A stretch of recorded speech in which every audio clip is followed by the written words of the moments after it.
people, welcome back to my channel. This is your Mama Sam. Hola mga amigo, amiga, kumare at kumpare. Kamusta kayong lahat? Sana lahat po kayo ay okay at safe ngayong araw na to. At syempre, ako naman ang tatanungin nyo. Nakikita naman ninyo ang beauty ng Mama Sam ninyo. Fresh overload pa rin. Diba? Ganyan talaga kapag umiinom ka ng maraming vitamin C at saka syempre kumakain ka ng maraming hotdog. Dahil sa hotdog, nakakaloka ang beauty ng Mama Sam ninyo. So, yon. So, kamusta naman kayo mga amigo, amiga, kumare at kumpare? Sana lahat kayo ay okay na okay ngayong araw ng Saturday. Happy Saturday sa atin lahat ng bonggang-bongga. At syempre, gusto ko rin magpasalamat sa walang sawang tumatangkilik dito sa Mama Sam Vlog. Araw-araw, lagi-lagi, lalong-lalo na sa mga bago nating subscribers. So maraming salamat sa suporta at pagmamahal. And then, of course, kay Kristen Ann Perez na lagi naman talagang maganda at Diyosa. Sabi niya nga, I love Binibining Pilipinas. So, love na love niyo talaga yung Binibini kasi mukha siyang binibini. Charot. At eto na, guys, marami tayong chika na talaga naman. Oh my gosh, oh my gosh, oh my gosh. Magtataas ang kilay talaga ninyo sa mga pag-uusapan natin ngayon. Kaya guys, wag na nating patagalin ang ating mga chika. So, para sa una natin chika, pambato natin sa Miss Elite, tagumpay, nanalo bilang bagong Miss Elite 2024. Ito nga ay wala nang iba kundi si Joviel Ann Saluta. So, siya yung bagong Miss Elite World 2024 Grand Winner. At ang kanyang mga runners-up ay talaga namang masasabi ko ang bongga din dahil ito ay sila Miss Venezuela, si Victoria Alexandra Maniero, si Mrs. Spain na si Irene Grandes, at third runner-up naman si Miss Mexico na si Sofia Gonzalez, at fourth runner-up naman si Miss Indonesia na si Tawana Sheldrick. So, bongga. Yun ang masasabi ko. Congratulations, Philippines. Iba talaga ang gandang Pilipinay, no?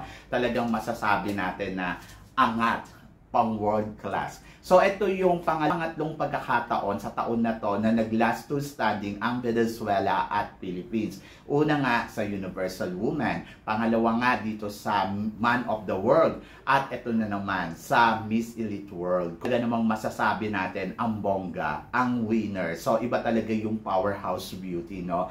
And sa atin lahat dahil tayo ang nagtagumpay, tayo ang grand winner dito sa Miss Elite World 2024. Magaling naman kasi talaga ang pinakitang eksena ni Joviel Ann. Talagang masasabi ko, bongga, winner, panalo. Diba? So, yon, congratulations sa'yo at mabuhay ang hiyas. Kasi under siya ng hiyas, diba? So, yon, nakakatuwang isipin na isa na namang tagumpay na Pilipina dito sa mundo ng pageantry. At syempre, marami pa tayong aabangan. Tingnan natin kung ilang corona ba ang maiuuwi ng Pilipinas ngayong taon na to sa mundo ng pageantry. Pero syempre, ang pinakamatinding inaabangan natin dyan ay yung laban ni Atisa Manalo. Manalo kaya tayo? So, yun yung abangan natin. Diyos ko, nakakaloka. At eto na, syempre, ang sumunod natin, chika, Jojo Bragais, walk win para sa Miss Cosmo Impactful Beauty. So, isa nga sa mga official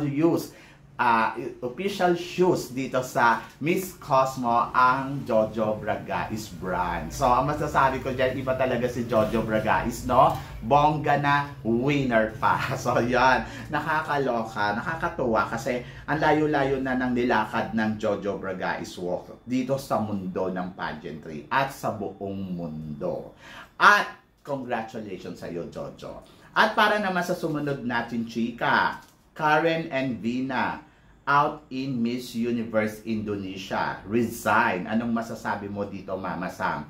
Well, ang masasabi ko siya, pinaloka ako kasi si Vina at saka etong si Karen ay masasabi naman natin na malakas na kandidata dito sa Miss Indonesia. Pero anong nangyari? Di ba? Bakit na sila nag-resign? Siguro may mga nakutuban sila na hindi sila mananalo at meron sigurong mga matutunog na kandidata na parang piling nila, nag-aaksaya lang sila ng panahon. Ang mga rason nila, sabing ganon si Karen, parang na-realize niya na gusto niya palang mag-aral. Ito naman si Vina, parang na-realize niya na hindi para sa kanya yung pageant ng Miss Universe Indonesia. So kung iisipin mo, ano ba, nakakaloka kayo? Gusto ninyo, sure win lang. Ganon. Siyempre, ang masasabi ko dyan ay talunan sila kasi nag-resign sila eh. Dapat, inilaban lang nila hanggang sa dulo at matutong umaccept kung ano ang magiging kapalaran nila dito sa laban nila sa Miss Indonesia. Dapat ganon. Kaso yung pagre-resign, parang alam mo yon, isa to sa mga part na talunan ka, di ba? Sa isang pageant. So wala kang pag-asa, walang chance na makuha mo talaga yung goal mo. Paano kung ikaw pala yun? Di ba? So yun. So anyway, wala naman tayong magagawa. Decision nila yan at go ahead. Di ba? So kung saan sila masaya. Pero sana wag nilang kasanayan na mag-quit sila sa bawat laban. Kasi ang bawat laban sa buhay ay dapat pinaglalabanan niya ng bonggang-bongga hanggang sa marating mo ang tagayog ng tagumpay. Di ba? And then, para naman sa sumunod natin, chika, Mama Sam, ano naman ang masasabi mo? Miss Grand Colombia, nag-resign din. Alam nyo, to be honest, ang sabing ganon sa reason niya is personal reason. Ako parang feeling ko buntis. So yun yung naramdaman ko. Buntis siya or meron siyang ibang eksena na napangakuan siya ng mas bongga pa at parang feeling niya mas kikita, instant money, mga ganon. Dalawang klase lang naman nagre-resign ng isang kandidata. Yung una ay buntis, pangalawa ay may mga na-offer na much better, much bongga at nababayaran, di ba? Pero ang akin, sayang siya kasi potential na manalo ng Miss Grand. Pero kung ano man yung dahilan niya, siguro napakabigat talaga. Kaya dumating siya sa posisyon na magre-resign na lang siya. Baka na-find out niya na she's pregnant. O, diba? So, ginawan chismis eh. So, hindi natin sigurado. Pero parang feeling ko, ganun yung mga dahilan. Kaya medyo naluloka talaga ako sa kanya. But, wala tayong magagawa. Decision niya yon. At kung sino man yung ipapalit, baka yung first runner-up o hintayin natin. Anyway, good luck. Sayang. Diba? So, yan.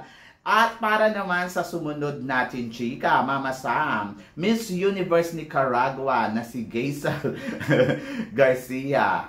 Tingin mo magba-back to back ba sa Miss Universe? Walang back to back na magaganap sa Miss Universe. Parang feeling ko hindi. 100%.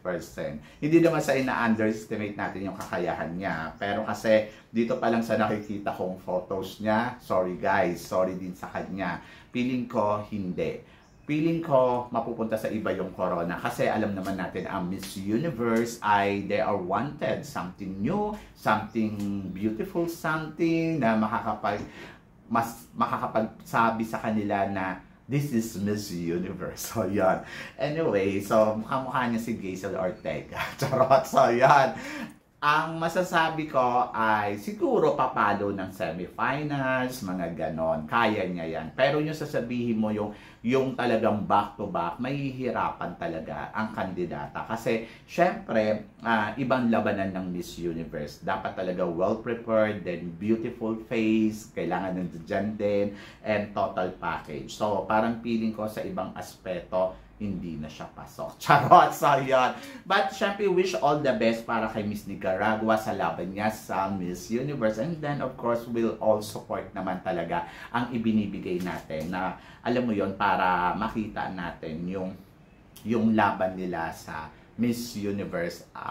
Alam mo yun, sana magtagumpay. Ganon, hanggang natin yung kanilang tagumpay. Ganon. Siyempre, good luck kay Miss Nicaragua. At para naman sa sumunod natin, chika, Mama Sam, mga pambato sa Miss Universe, Chile, Ecuador, at Honduras nagsama-sama. Mama Sam, anong masasabi mo sa beauty ng mga kandidatang to? Well, ang masasabi ko, ang gaganda nila. Ang ganda ni Honduras, talagang masasabi naman natin na, my God, ang sexy, ang bongga. And then, syempre si Chile. Alam naman natin si Chile, Diyos ko, kalaban tong babaeng to. Ang Diyosa ng itsura, ang ganda ng mukha. And sa Ecuador, ready na. Syempre, tabas na tabas ang kanyang baba.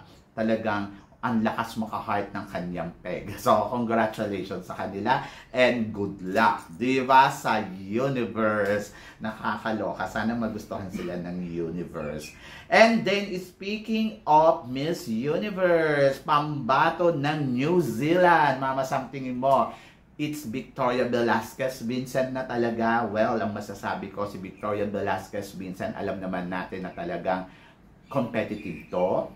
Diyos ko, yung ganda pala ni Victoria, yung height pa lang, ewan ko na lang New Zealand kapag hindi nyo pa siya pinili. Kasi parang feeling ko, swak na swak ang beauty niya dito. So parang hindi ako magdadalawang isip, 100% na si Victoria Velasquez ang ipapadala ng New Zealand sa Miss Universe. Sigurado ako kung bakit, hindi dahil si Victoria Velasquez Vincent siya. Dahil naniniwala ako sa capable ng isang Victoria Velasquez Vincent, sa caliber ng isang Victoria Velasquez Vincent, sa kakayahan niyang maging isang Miss Universe New Zealand. So yan, ayun yung pinaniniwalaan ko kay Victoria Velasquez Vincent. And then yung nakita ko yung mga kalaban niya, oh my gosh, this is it, Victoria. This is for you. Charot! So yan. And then para naman sa sumunod natin, chika, Mama Sam, ano naman ang masasabi mo sa ating pambato sa Miss Cosmo na talagang umariba na at sumabog na ang ganda? Well, ang masasabi ko, bongga. Napaka-Diyosa ni Atisa Manalo. Yung ganda niya, yung styling niya, talaga namang masasabi ko, oh my gosh, walang duda. Kaya nga sabi nga ng kanyang co-candidates na si Miss Chile, ang sabi sa kay Atisa ay, Miss Cosmo Philippines, Atisa, it's so charming and beautiful. Philippines, you have a great queen in Vietnam. Love you. Diba? So, si Miss Chile na ang nagsabi niyan, hindi naman tayo. Kumbaga, talagang pag nakita naman nila sa personal si Atisa Manalo, ay talagang mamamangha naman talaga sila sa beauty. So yung nilabas nilang photos kahapon kay Atisa Manalo, talaga namang masasabi ko, my gosh, this is it, di ba? At wala naman duda, ang ganda talaga ni Atisa Manalo na nakakasilaw, na nakakabongga, ang lakas maka-universe, ang lakas maka-cosmo, ang lakas maka-queen. Si Atisa Manalo kasi, alam nyo, sa totoo lang, si Atisa ang ikalawang reyna na mahal ng mga Pilipino. Sige, palagay na natin ikatlo. Una, Catriona Gray. Talaga si Catriona Gray talaga. Love talaga yan ng mga Pinoy. And then, siguro, pangalawa na natin si Pia Wurtzbach. Kasi si Pia Wurtzbach talaga, iba din naman talaga ang ibinigay. At talagang love yan ng Philippines. O sige, ipangatlo natin si Atisa Manalo. So si Atisa Manalo talaga, kaya yung suporta, yung pagmamahal, yung laban talagang nasa likod ni Atisa Manalo. Plus, naniniwala kasi ang mga Pilipino talaga na ang ating queen na si Atisa Manalo ay kadapat-dapat talagang maging reyna sa isang international pageant. Kadapat-dapat talaga siya na koronahan ng isang international pageant. Hanggat maaari nga gusto nga ng mga Pilipino, universe talaga. Ibigay ang universe kay Atisa Manalo. Ayun ang gusto ng Pinoy. But, syempre, nandirito ako sa part na naniniwala ako sa capable, sa capacity, sa ano mo yun, caliber ng isang Atisa Manalo. And she deserve it. So ngayon dito sa Miss Cosmo, hindi natin alam kung ano ang mararating ni Atisa Manalo. Pero syempre, nandoon ako na nananalig na sana makita yun ng Miss Cosmo at maibigay sa kanya yung corona. The competition is on. Maraming magaganda, maraming mga kabugerang kandidata. Pero syempre, nandoon ako na malakas ang tiwala ko sa ating pambato na kaya niyang kunin ang corona ng 100%. So, it's about destiny. It's about the journey ng girl. So, let's see. So, I hope and sana makuha ng Pilipinas yung tagumpay talaga na para kay Atisa Manalo. So, yon sa mga bumoboto kay Atisa Manalo, sa sumusuporta, maraming salamat sa inyong lahat. At ramdam ni Atisa yung pagmamahal natin lahat. Diba? So, yon kayo guys. Ano guys ang masasabi ninyo? Syempre sa mga pinag-uusapan natin ngayon, i-comment below mo yan para at least malaman ko naman kung ano naman ang chika mo dito sa mga pinag-uusapan natin ngayon. So, yon guys, maraming salamat sa inyong lahat sa suporta at pagmamahal na binibigay ninyo syempre dito sa channel ko. At sa mga hindi pa po nakaka-subscribe dyan, please don't forget to click like and subscribe my channel at i-click nyo na rin po ang notification bell para updated kayo sa aking mga chika. Sabi nga ganon, always keep smiling and always think positive. Walang imposible guys, magtiwala lang tayo sa itaas. Kaya guys, hanggang dito na lang, hanggang sa muli nating chikahan! See you tomorrow. Thank you guys!